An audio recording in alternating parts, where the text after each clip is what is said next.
በ1949 ወንጀለኛ መቅጫ ቁጥር 9 1 እና 2 የኢትዮጵያ ሕዝባዊ ዲሞክራሲያዊ ሪፑብሊክን መንግስት ለማፍረስ በማሰብ ከሌሎች ግብረ አበሮቻቸው ጋር በመሆን ግንቦት 8 1981 አዲስ አበባ ከተማ በሚገኘው በመከላከያ ሚኒስቴር ዋናው መስሪያ ቤት በተደረገው ስብሰባ በመሳተፍና በመተባበር የኢትዮጵያ ሕዝባዊ ዲሞክራሲያዊ ሪፑብሊክን ጦር ኃይሎች ጠቅላይ አዛዥ አመራር በኃይል ስራ ለማስወገድ የአድማ ወንጀል ፈጽማቸዋል የሚለውና ከዚህም ጋር የመፈንቅለ መንግስት ሙከራውን ለማሳካት በመንግስት ንብረት አላግባብ መገልገልና ማባከን የሚሉና ሌሎችም ክሶች ይገኙበታል። ጀነራል ብርሃኑ ደምሴ የቀኝ ዳኛ፣ ጓድ ኮሎኔል ሊቁ አለሙ የግራ ዳኛ በመሆን የተከሳሾችን ጉዳይ ተመልክተውታል። በችሎቱ በተከሳሽነት የቀረቡት መኮንኖች አንደኛ ሳሌ ኤባ ኢብሳ ኮሎኔል በመከላከያ ሚኒስቴር የመገናኛ መምሪያ ኃላፊ የነበሩ ሞት 4 ኪሎ ዘኸተለ ውግእ ጽሑፍ ብሽመንዲ ዕቕባ ሚካኤል ዶክተር አርዓዶም ተድላ ይበሃል ናይ ሕጊ ምሁር ኤርትራዊ እዩ እዚ ስዒቡ ዝቐርብ ታሪኽ ኣብ ዝተፈጸመሉ ግዜ ኣብ ሕቡራት መንግስታት ኣሜሪካ ይነብር ነበረ። ዶክተር አርዓዶም ካብ ግዜ ምምሕዳር እንግሊዝ ኣብ ኤርትራ ጀሚሩ ኣብ ምትርጓምን ካልእን ይነጥፍ ስለ ዝነበረ ካብ ክሊ ህንፃታት ኣብያተ መንግስቲ ርሒቑ ከም ዘይፈልጥ እዮም ፈለጥቱ ዘዕልሉ። ብምኽንያት ስርሑ ድማ ምስ ክብ ዝበሉ ሰብ ማዕርግ መኮንናትን ሰበስልጣን ጽቡቕ ሌላ ነበሮ። ኣብ ስደት ኣብ ሕቡራት መንግስት ኣሜሪካ እውን ዓበይቲ ፈተውትን ኣዕርኽትን ነበርዎ። ኣብ መወዳእታ 1982 መጀመርታ 1983 ኣቢሉ ልዕሊ ሓያል ሃገረ ሕቡራት መንግስታት ኣሜሪካን መሓዙታን ነቲ ልሙድ ዓመታዊ ወታደራዊ ዋዕላ የካይዳ ነበራ። ኣብዚ መጋባእያ እዚ ዓብዪ ግምትን ቀዳምነትን ዝወሃቦም ምልውዋጥ ወታደራዊ ተመክሮ እዩ። ኣብታ ዓመቲ ካብ መሓዙት ኣሜሪካ ዝኾነ ሃገራት ዕውት ወታደራዊ ስርሒት ፈጺማ ተባሂላ ኣፍልጦ ዝረኸበት ሃገረ እስራኤል ነበረት። እስራኤል ኣብ ውሽጢ ሓደ ለይቲ ንምልእቲ ሊባኖስ ወሪራ ክትቆጻጸር ክኢላ ብምንባራ ሓደ እስራኤላዊ ጀነራል ተመክርኡ ክካፍል ኣብቲ መጋባእያ ቀሪቡ መደረ ከስምዕ ልዑል ትፅቢት ተገብረሉ። ዶክተር አርዓዶም እውን ብመገዱ ሓደ ኣሜሪካዊ ጀነራል ዓርኩ ናይ ክብሪ ዕዱም ኮይኑ ኣብቲ መጋባእያ ክሳተፍ ዕድል ረኸበ። እዚ እስራኤላዊ ጀነራል መግለጺ ክህብ ቅድሚ ምጅማሩ ኣሜሪካዊ መራሒ መደብ መኽፈቲ ቃል ኣስምዐ። ናይ ሎሚ ጋሻና ነቲ ኣብ ዓለምና ካብ ዝተራእዩ ወታደራዊ ፍጻሜታት ብቐዳምነት ዝጥቀስ መስተንክር ወታደራዊ ስርሒት ዝፈጸመ ሰራዊት እስራኤል ዝመርሐ ጀነራል እዩ በለ። እቲ እስራኤላዊ ጀነራል ይቐነየለይ ድሕሪ ምባል ዘረብኡ ንምጅማር ከም ዝበለ ሓንቲ ክትእረም ዝደልያ ነጥብላ ኣብ ዓመት 1982 ዝተመዝገበ ዝለዓለ ወታደራዊ ፍጻመ እዚ ናይ እስራኤል ኣይኮነን። ሰራዊት እስራኤል ኣዝዩ ገዚፍ ዞባዊ ሓይሊ እዩ። ከም ሊባኖስ ዝኣመሰላ ሃገራት መማዘንቲ እስራኤል ኣይኮናን። እስራኤል ንመጥቃዕቲ ኩለን ሃገራት ዓረብ ደው ኢላ ዝበድህት ሃገር እያ። ኣብ ዞባና ወታደራዊ ሓይሊ መዘና ዘይብላ ስለ ዝኾነት እስራኤል ኣብ ደረጃ ሊባኖስ ኣውሪድካ ትርአ ኣይኮነትን። ንሕና ንሊባኖስ ኣብ ሓፂር ግዜ ምቁፅጻርና ከም ዓብ ፍጻመ ኣይንርእዮን ኢና። ኣብ 1982 ኣብ ዓለምና ዝተረእየ ብዙሕ ዘይፍለጥ ካልእ ወታደራዊ ፍጻሜ ኣሎ። ንሱ ድማ እቲ ናጽነት ኤርትራ ኣንጻር ሰራዊት ኢትዮጵያ ዝዋጋዕ ህዝባዊ ግንባር ዝበሃል ሓይሊ እዩ። ህዝባዊ ግንባር ናይ ዝኾነት ሃገር ደገፍ ዘይብሉ ብዓቕሚ ኣጽዋር ኮነ ብዓቕሚ ሰራዊት ኣዝዩ ቁንጣረ እዩ። ሰራዊት መንግስቲ ኢትዮጵያ ግን ኣብ ጸሊም ክፍሊ ኣፍሪቃ ከም ዘባዊ ክፍሊ ክውሰድ ዝኽእል ገዚፍ ዓቕሚ ኣለዎ። ሰራዊት ኢትዮጵያ ቀደም ብሃገራት ምዕራብ ዝድገፍ ዝነበረ ሕጂ ድማ ናይ ሕብረት ሶቪየት ዓብ ደገፍ ዘለዎ ኣብ ከባቢኡ ዓርሞሸሽ እዩ። ብተወሳኺ ናይ ሊብያ፣ የመንን ኩባን ደገፍ ኣለዎ። እቲ ህዝባዊ ግንባር ተባሂሉ ዝፍለጥ ውድብ ግን ብዝውንኖ ዕጥቂ ብፍጹም ምዛ ዓቕሚ እዚ ዘይመጣጠን ኣዝዩ ንኡስ እዩ። ይኹን እምበር ነቲ ኩሉ ዓይነት ኣጽዋር ዘለዎ ልዕል ወተሃደራዊ ስልጠናን ምኽርን ዝረክብ ዓርሞሾ ሰራዊት ኢትዮጵያ በዲህዎ እዩ ምብዳህ ጥራይ ዘይኮነ ነቲ ወፍሪ ቀይሕ ኮኸብ ዝተሰምየ ብመንግስቲ ኢትዮጵያ ዝተኣወጀ ወተሃደራዊ ስርሒት እቲ ህዝባዊ ግንባር ኤርትራ ውድብ ንዝተለስተ ኣዋርሕ ተዋጊኡ ዝሰዓረ ሓይሊ ኮይኑ ንረኽቦ በለ ኣብታ ኣኼባ ዝነበረ ክሳዕ ናይ ጀነራል ማዕረግ ዝነበሮ ተዓዛቢ መብዛሕትኡ ኣይተረድኦን እንታይ እዩ ብዛዕባ ኤርትራን ኢትዮጵያን ዘዛርብ ዘሎ እናበለ ነናሓድሕዱ ክተሓታተት ጀመረ ኤርትራዊ ዶክተር ኣርዓዶም ግን ብመግለፂ ናይቲ ጀነራል ስምዒቱ ክቆፃፅር ኣይከኣለን ኢዱ ሓፍ ድሕሪ ምባል ኣነ ኤርትራዊ እየ I am an Eritrean ክብል ብሓበን ንምዓት ክስዕሮ እናደለየ ብዓውታ ኣድመፀ ዶክተር ንኣቓልቦ ኩሉ ተሳታፋይ ስለ ዝሰሓበ ከዓ ብዛዕባ ኤርትራን ቃልሳን ክገልጸሎም ማይክሮፎን ኣቐበልዎ ዶክተር ብዘይሓሰቦ መንገዲ ኣርእስቲ ጉዳይ ቃልሲ ሃገሩ ኣልዒሉ መብርሂ ክህብ ኣብ ተዓብ መጋባይ ዕድል ምርካቡ መሊሱ ብሓጎስ ክፍንጫሕ ደለየ ነታ ዝረኽባ ወርቃዊት ዕድል ሂቦም ከይጠዓሱ ዝፈርሐ ክመስል ብታህዋኽ ትንፋሱ ውትፍ ውትፍ እናበለቶ ቅጥዒ ኣቀራርብኡ ብዘየገድስ ከምዚ ዝስዕብ ገይሩ ብስምዒት ክገልጽ ጀመረ ኤርትራ ኣብ ገማግም ቀየ ባሕሪ ትርከብ ግዝኣት ጣልያን ዝነበረት ኣፍሪቃዊት ሃገር እያ ድሕሪ ስዕረት ጣልያን ኣብ ትሕቲ ሞግዚትነት እንግሊዝ ዝኣተወት ድሕሪኡ ምስ ኢትዮጵያ ብፌደሬሽን ዝተቆርነት ባይታዊ መንግስቲ ተኺላ ባንዴራ ኣንበል ቢላ ትመሓደር ዝነበረት ሃገር እያ ንጉስ ሃይለ ስላሴ ብወተሃደራዊ ሓይሊ ባይታዊ መንግስቲ ኣፍሪሱ ክጎብጣ ምስ ፈተነ ከዓ ህዝባ ንናጽነቱ ብዕጥቂ ብረት ይቃለስ ኣሎ እናበለ ብዝተኻእሎ መጠን ነታ ብዙሕ ዘይትፍለጥ ኤርትራ ሃገሩ ምስቶም ተጋባእቲ ከላልያ ፈተነ እቲ እስራኤላዊ ጀነራል ውን ኣብቲ ባዕሉ ዘልዓሎ ርእስቲ መብርሂ ዝህብ ኤርትራዊ ምርካቡ ባህ ብሎ ሰራዊት ህዝባዊ ግንባር ድሕሪ ፍሽለት ሻድሻይን ሻውዓይን ወራራት ናይ ስርዓት ደርጊ ካብ መድረኽ ምክልኻል ናብ ጃላነት 4 ዓመታት ኣብ መድረኽ ጃላነት ድሕሪ ምጽናሕ ድማ ኣብ መጋቢት 1988 ናብ መድረኽ መጥቃዕቲ ተሰጋገረ ዶክተር ኣርዓዶም ምስ ውድብ ህዝባዊ ግንባር ጥቡቕ ርክብ ስለ ዝነበሮ ንምዕባለታት ሜዳ በቐረባ ይከታተሎ ነበረ ብፍላይ እቲ ውድብ ካብ መድረኽ ጃላነት ወፂኡ ናብ መድረኽ መጥቃዕቲ ኣብ ዝተሰጋገረሉ ቀዳማይ ዓመታት ንድሓር ወተሃደራውን ዲፕሎማስያውን ሜድያ ፍጥነት ወሲኹ መዛረብ ማዕከናት ዜና ዓለም ክኸውን ስለ ዝጀመረ ዶክተር ዝያዳ ተመስጦ ሓድሮ ሓደ መዓልቲ ካብ ዕለታት ናይ ዓመተ 1989 ኣብታ ዝነበረላ ሃገር ኣሜሪካ ናብ ሓንቲ ላተርያ ኣላጊሱ ኣተወሞ ኣብኡ ሓደ ሓበሻ ረኸበ ዝፈልጦ ኮይኑ ስለ ዝተሰምዖ ድማ ኤርትራዊ ወይ ኢትዮጵያዊ ክትከውን ኣለካ ሓቀይ ክብል ዶክተር ነቲ ሰብ ሓተቱ እቲ ሓበሻ ድማ እተጋገኻን ኢትዮጵያዊ እየ ኣነኻ ኤርትራዊ እየ ኣብ ገለ ዝፈልጠካ ኮይኑ ተሰሚዕኒ ምናልባት ኣብ ኤርትራ ርኢኻ ንትኸውን ኢኻ ሓደ ካብ ጀነራላት ኢትዮጵያ እየ ዶክተር ኣርዓዶም ንዘረባቲ ጀነራል ቆብ ኣበሎሞ ካብ ድቃሱ ብስምባረ ዝተበራበረ ክመስል ተኪሩ ነቲ ጀነራል እናጠመተ ኣሃ ካብዞም ንመንግስቱ ሃይለ ማርያም ከዓሉ ዝፈተኑ ክትከውን ኣለካ በሎ እቲ ጀነራል ልካ ኣለኻ ሜጀር ጀነራል ቁምላቸው ደጀኔ ይበሃል መለሰ ሕድእ ኢሉ ዶክተር ብዙሕ ነገራት ክሓቶ ደለየ ግን ንኽብሪቲ ጀነራል ዒብ ገበረ ንሱውን ካልኢታት ናብቲ ጀነራል ቀው ኢሉ ጠመተ ኣብታ ሓጻርን ጸባብን ህሞት ካብ ኣፍ ሓርማስ ዝወፀ ፍጡር ይዕዘብ መንባሩ ተመስጦ ነይሩ ምኽንያቱ እቲ ኣብ መፋርቕ ግንቦት 1989 ዝተፈተነ ዕልዋ ድሕሪ ምፍሻሉ 29 ምኩራት መራሕቲ ውግእ ዝነበሩ ጀነራላት ዝርከቦም ኣስታት 40 መኮንናት እዮም ተረሺኖም እዚ ተግባር እዚ ኩሉ ኢትዮጵያዊ ዝዝክሮ መሪር ፍጻመ እዩ ዶክተር ኣርዓዶም ነቲ ኩነታት ይከታተሎ ስለ ዝነበረ እቲ ዘዕልሎ ዝነበረ ሰብ ሜጀር ጀነራል ቁምላቸው ደጀኔ ኣብ መላእ ኤርትራን ሰሜን ኢትዮጵያን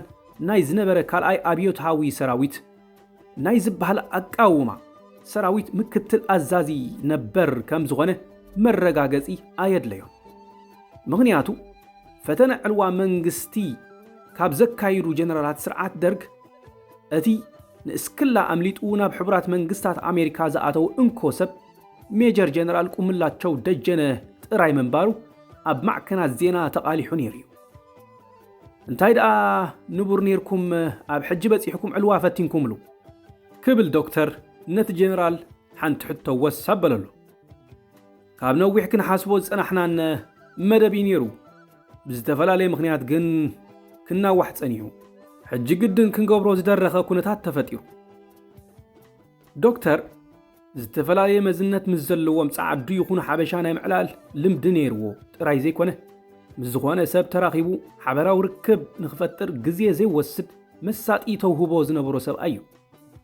ኣጋውሎ ናይቲ ጀነራል ብምርኣይ ኣዳቂቑ ካሓቶ ተተባቢዑ እሞ ከመይ ዝበለ ኩነታት ድዩ ኣጋጢሙ በሎ። እንሲ ኣብ ዝተባህለ ቦታ ምብራቃዊ ሸነኽ ግንባር ከረን ኣንጻር ሻዕብያ ኣብ ዝተኸፍተ ውግእ ኣብ ታሪኽና ገጢሙና ዘይፈልጥ ክሳራ ይወሪዱና።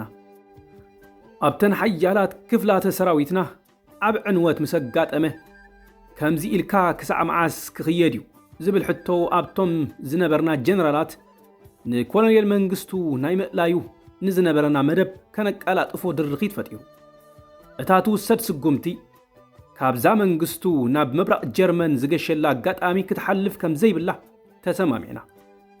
እዚ መሪር ውግእ ዝተኻየደሉ እንሲ ተባሂሉ ዝተጠቐሰ ከባቢታት ንዶክተር ኣርዓዶም ጋሻ መሬት ኣይነበረ። ጎቦታት ከረን እንግሊዛውያን ኣብ ካልኣይ ኩናት ዓለም ኣንጻር ሰራዊት ናይታ ኣባል ሓይልታት ኣክሲስ ዝነበረት ጣልያን መሪር ውግእ ዘካየደሉ ቦታ እዩ። ስለዚ ሰሜናውን ምብራቃውን ሰንሰለት ኣኽራናት ከረን ከም ፈልሚ ብዓይንቱ ክመሓላለፍ ተራእዮ። ምስቲ ጀነራል ኣዕሊሎም ድሕሪ ምፍልላዮም ከዓ ዶክተር ቀጥታ ናብ ቤት ጽሕፈት ህዝባዊ ግንባር ኣብ ሕቡራት መንግስታት ኣሜሪካ ኣምርሐ። ናብ ሜዳ ከኣቱ ሓቲቱ ፍቓድ ምስ ረኸበ ድማ ንሳሕል ነቐለ። ዶክተር ናብ ሳሕል ምስ ኣተወ ምስ ዋና ጸሓፊ ህዝባዊ ግንባር ተጋዳላይ ኢሳያስ ኣፈወርቂ ተራኸበ። ተጋዳላይ ኢሳያስ ሕጂ ኣበይ ኢኻ ክትበጽሕ ትደሊ ኢሉ ሓተቶ። ዶክተር ናብ እንሲ ክበጽሕ ምርጭኡ ምዃኑ ገለጸሉ። እንሲ ደኣ እንታይ ኣሎ ኢሉ ሓተቶ። ዛንታ እንሲ ኣብ ዋሽንግተን ዲሲ በፂሑ ኣሎ። ብድምፂ ሓፋሽ ጥራይ ዘይኮነ እንተላይ ብመገዲ ወተሃደራት ኢትዮጵያ። ስለዚ ናብ እንሲ እየ ክበጽሕ ዝደሊ። ዋና ጸሓፊ ህዝባዊ ግንባር መኪና ሂቡ ናብ ግንባር ከረን ናብ ተጋዳላይ ኢዮብ ፍሳህየ ሓሊባይ መራሒ ክፍለ ሰራዊት 52 ኣፋነው። ዶክተር ኣርዓዶም እቲ ጥሓል ናብ ዝተባህለ ቤት ጽሕፈት ክፍሊ ሰራዊት 52 ዝርከበሉ ስንጭሮ በጽሐ። ስንጭሮ እቲ ጥሓል ተራ ንእሽቶ ስንጭሮ ኣይኮነን። ካብ ማይ ክዖ ታቦታት ወግሬታይ ሮራ መንሳዕ ጀግሩ እንሲን ዓገምበሳን ዝፈሱ ወሓዝ ጠራኒፉ ናብ ታሕታይ ቀልሓመት ዝጽምበር ሩባ እዩ። ምስ ሩባ ሄካኖ ድሕሪ ምጽምባሩ ድማ ኣብ ምብራቕ ኣፍ ዓበት ሩባ ዔንን ላብካንን ተባሂሎም ብዝጽውዑ ሩባታት ሓሊፉ ናብ ቀይሕ ባሕሪ ይፈስስ። ኣብ ትሕቲ ጎቦ እንሲ ዝርከብ ስንጭሮ ይትጥሓል ማእከላይ እዚ ክፍለ ሰራዊት ቤት ጽሕፈት ብርጌዳት መጥባሕቲ ኣሃዱታትን ካልእ ኣካላት ክፍለ ሰራዊት 52 ዓስኪረናሉ ነበራ። እዘን ክፍልታት እዚኣተን ንመከላኸሊ ድፋዕ ወግሬታይ ጀጊሩ እምስሊምን እንስን ንሸነኽ ደቡብ ክሳዕ ዓንደርን ዓጎንበሳን ድማ ንሸነኽ ምዕራብ ኣንቃዕሪረን ይርዮ። ዶክተር ኣርዓዶም ኣብ ቤት ጽሕፈት ክፍለ ሰራዊት 52 ኣብ ዝበጽሓሉ ኣጋጣሚ መራሕቲ ክፍለ ሰራዊት ምስ ኣዘዝቲ ብርጌዳት ብጦሎኒታት ኣኼባ ንምክያድ ክቀራረቡ ጸኒሑ። እቲ ጋሻ ክደናጎ ስለ ዘይነበሮ ብሓላፊ ስለያ ናይቲ ክፍለ ሰራዊት ተሰኒዩ ናብቲ ክበጽሖ ዝደለየ ታሪኻዊ ድፍዓት እምስሊምን እንስን ተላእከ። ዶክተር ናብ ድፋዕ ተጋደልቲ ታባ እምስሊም ከኣቱ እንከሎ እቲ ድፍዓት ድምፂ ተኽሲ ዘይብሉ ጸጥ ኢሉ ነበረ። ብዘይካ ኣሰር ናይቲ ቅድሚ ሒደት ኣዋርሕ ዝሓለፈ ከቢድ ውግእ ኣብቲ ከባቢ ተፋጢጦም ዝዓረሩ ተጻረርቲ ሓይልታት ዘለዎ ይመስል ኣይነበረን። ልክዕ ከምቶም ኣሰነይቱ ዝጥቀምሉ ዝነበሩ ኣካይዳ ቅርጺ ሰይሩ ናብቲ ድፍዓት ኣተወ። ንግረ መገዱ ፍቕሪ ዘይብሉ ፍንጫላት ሓፃውንን ዝተፈሓሓረ መሬትን ተዓዘበ። ሓሓሊፉ እውን ሽታ ሃንገፍ ክብሎ ተፈለጦ። ኣብቲ ዶክተር ዝመጻሉ ቅነ ብመጠኑ ብዙሕ ነገራት ተወጊኑ ነበረ። ናይ ምትህልላኽ ውግእ ኣብ ዝተወድኣሉ ቅነ እቲ ታባ ብርቱዕ ናይ ሬሳታት ሽታ ነበሩ። ተጋደልቲ ካብቲ ሕማቕ ጨና ንምንጋፍ ኣልኮል ዝጥቀሙሉ ጡጥ ኣብ ኣፍንጮኦም ሰኺዖም ክንቀሳቐሱ ቀነዩ። እንተኾነ ብገለ ወገን ክፋል ናይቲ ድፋዕ ፈጺሙ ኣይጸረየን። ዶክተር ናብቶም ኣብ ሓለዋ ዝነበሩ ተጋደልቲ ጽግዕ ኢሉ ንቕድሚት ኣብ ዝተዓዘበሉ ብርክት ዝበለ ዘይተቐብረ ዝተኾመረ ሬሳ ወታደራት ጸላኢ ተመልከተ። ገና ዘይተጸገነ ብመዳፍዕ ዝፈረሰ ካናልታት ህዱም ዝነበረ ድፍዓት ተጋደልቲ ተዓዘበ። እቲ ካብቲ ኢትዮጵያዊ ጀነራል ዝሰምዑ ዛንታ ኣሰራቱ ከይሃሰሰ ኣብታ በታ ረኸቦ።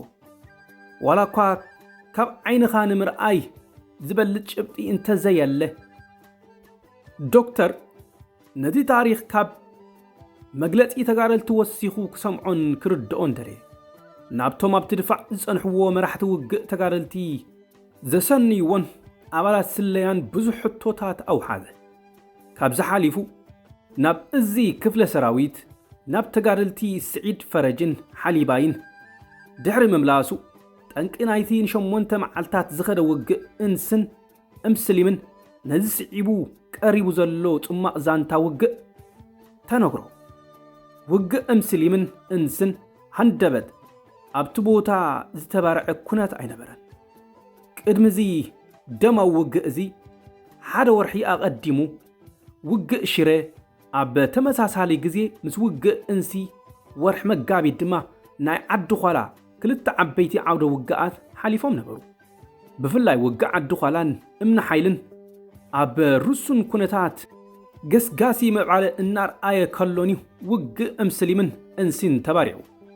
ኣሃዱታት ህዝባዊ ግንባር ንዓዲ ኋላ ተቆጻጺሮም ናብ መንደፈራ ክጽጉዑ ቅነ ሓየላ ምስ በጽሑ ጸላኢ ነቲ ገስገስቲ ንምቁጽጻር ኣብ ግንባር እንሲ ውግእ ወልዐ። ጠንቂ ውግእ እንስን እምስሊምን ኩነታት ዓዲ ኋላ ዝፈጥሮ ካብ ኮነ እምበር ኣቐዲምና ንታሪኽ ጉዕዞን ውዕሎን ናይቲ ኣብ ውግእ ሽረን ዓዲ ኋላን ዝተሳተፈ ኣሃዱታት ንምቕዳም ክሕሸና እዩ። ካብቶም ዓዲ ኋላ ተቆጻጺሮም ናብ መንደፈራ ገጾም ኣብ ምግዝጋዝ ዝነበሩ ብርጌዳት ኣብ ወርሒ ለካቲት ካብ ግንባር እንሲ ወፂኡ ኣብ ውግእ ሽረ ዝተሳተፈ ኣጋር ብርጌድ 1952 ናይ ህዝባዊ ግንባር እዩ። መጥቃዕቲ ሽረ ብህዝባዊ ግንባር ሓርነት ኤርትራን ህዝባዊ ወያነ ሓርነት ትግራይን ዝተኻየደ ልፍንታዊ ስርሒት እዩ። ዕላምኡ ድማ ነቲ ናብ ሽረን ከባቢኣን ወሪዱ ዓሪዱ ዝነበረ ናይ ሓባር ጸላኢ ሰብኣውን ንዋታውን ዓቕሙ ንምድምሳስን ብኡ ኣቢሉ ድማ ኣብ ትሕቲ ቁፅር ወያነ ንምእታው እዩ። ኣድላይነት ምድምሳስ ማዓስከር ጸላኢ ከተማ ሽረ ንሱ ጥራይ ኣይነበረን። ከም ዝፍለጥ ኮር 604 ድሕሪ ምድምሳስ እዚ ናደው እዩ ናብ ሽረ ማዓስከሩ ዘደልደለ።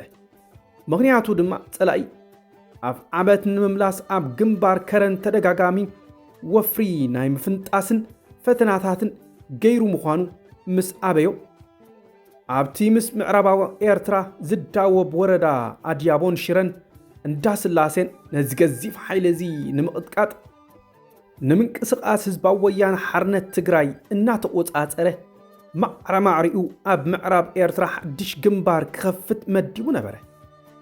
በቲ ኣብ መንጎ ህዝባዊ ግንባርን ሕወሓትን ዝተፈጥረ ናይ ወታደራዊ ምትሕግጋዝ ስምምዕ መሰረት ድማ ንናይ ክልቲኡ ሓይልታት ረብሓ ዝጠቅም ስርሒት ክካየድ ስምምዕ ክግበር ግድን ነይሩ።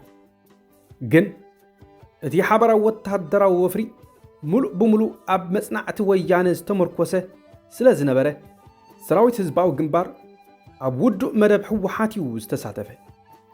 ኣብ መራሕቲ ውግእ ህዝባዊ ግንባር ባዕሉ ኣብ ዘየጽንዑ ባይታ ሰራዊቱ ከሳትፍ ባህሪኡ እኳ እንተዘይነበረ ወያነ ግን እቲ ስርሒት ክቀላጠፍ ታህዋኽ ነይርዎ ንሳቶም ገለ መዓልታት ቅድሚ ሓይልታት ህዝባዊ ግንባር ናብቲ ግንባር ምምፀአን በይኖም ብወገን ዝተለኽለኻ ኣብ ዝተፈነወ መጥቃዕቲ ገለ ኣገዳሲ ቦታታት ተቆፃፂሮም ነበሩ ግን ካብኡ ሓሊፎም ናብ ሽረ ክግስግሱ ይከኣሉ ክዕወትሉ ከም ዘይክእሉ እውን ሕሉፍ ተመክሮ ምሂርዎም ነበረ 2 ዓመት ይገብር ቅድሚኡ ሽረ ንምሓዝ ተፈቲኖም ምስ ከቢድ ክሳራ እንድሕሪት ተመሊሶም ነይሮም እዮም ፀላእ ድማ ወያነ ንሽረ ናቕ ከም ዘየብልዋ ተኣማሚኑ ኣብታ ከተማ ዓስከረ በዚ ምኽንያት ይቕፅል ሼር ላይክ ሳብስክራይብ ፓርት 2 ተጸበዩና ታንክ ዩ